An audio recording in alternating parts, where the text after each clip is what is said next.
I have been watching,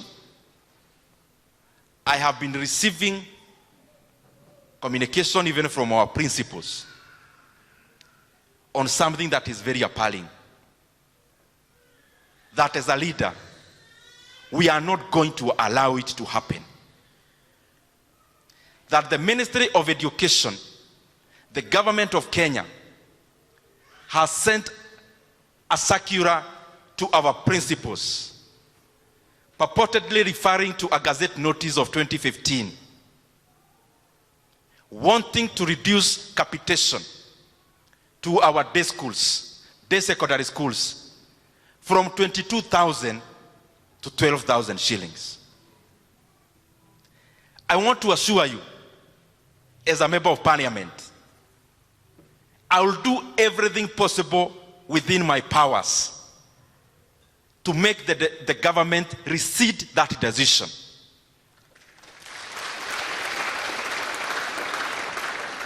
Because education plays a very critical role in development of any country. In a country like Kenya, ambayo mapato iko chini, I know firsthand because of Kiharu Masomo Bora that even some parents cannot even afford to pay the 1,000 shillings we charge for school fees. Now the government has written to our principals in day schools that now the parent will be paying 9,300 shillings on top of what they have been paying for food. And therefore they are taking the fee for day schools from what was around 12,000 across the country per year, that the learners will be made to pay over 20,000 shillings per year in our day schools. We cannot allow that to happen. Kwa sababu huyu mtu ambaye anaambiwa alipe hiyo fedha akikosa, huyo mtu atakuwa gharama kubwa hata kwa nchi kama hatapata elimu. And I want to request those who are in government, even all of us, including myself as leaders, as a leader, we are all beneficiaries of our communities, taking us to schools. We are all beneficiaries of our country, giving us a through pass to go to school. We cannot digress. We cannot go back. And I have seen there is a penchant, there is a concerted effort, almost deliberate, of taking away the free basic education in Kenya. We keep seeing conflicting information. This person in government says this other one says this other one says this. Now the culmination is setting a circular to day schools principals to add school fees from January. I want to request our leaders, all the money we are using to manage politics in Kenya is more than enough to say to our day schools to make even day schools free in Kenya. And we have to get our priorities right. There is no way you'll come, you'll do baraza sponsored by government in the same budget, then you come to tell us that there is no money for capitation for our secondary schools. In Kenya, those who are in government, look at us very clearly. And I'm looking at you directly. We are not going to allow any leader to play around with free basic education in Kenya. Katika hiyo mambo ya elimu, the reason why I am talking with a heavy heart, that we are so aware as leaders that there are by-elections in the country.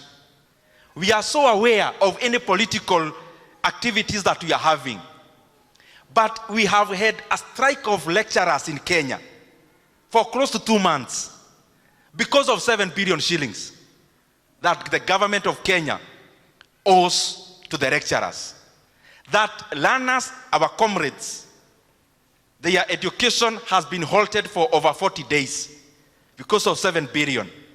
And you are talking about 7 billion in an era where 1 billion shillings is spent in an event just to manage politics. We need to come back to our basics. Let us come to our basics. Siasa itajisort kama tutafanyia wananchi kazi. Wachana na kumanage siasa kutumia billions of money hidden in many confidential votes. Remove that money from those confidential votes. Confirm JSS in turns. Remove that money of managing politics from those confidential votes and pay capitation for our institutions. That is what managing politics is. It is not about bribing citizens. Ama nyinyi mnaonaje wa Kristo wenzangu? We have had our brothers and sisters, trained teachers, qualified graduates, volunteering as interns in our secondary schools, both junior and senior in Kenya, most of them in junior secondary, with a stipend of 17,000 shillings. Their contract, the one they signed with government, was a one-year contract for internship. Now we are almost in December, because now it's November. Schools are opening in January.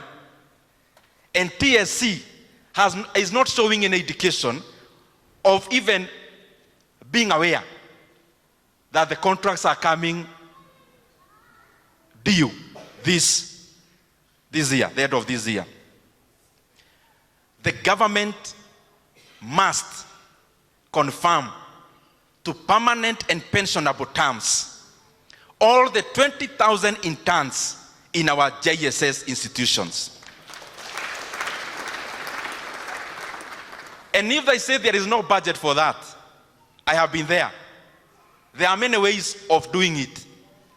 The government has a leeway of spending up to 10% of the money outside of the budget. Under the article called 223, they can bring to Parliament for ratification later.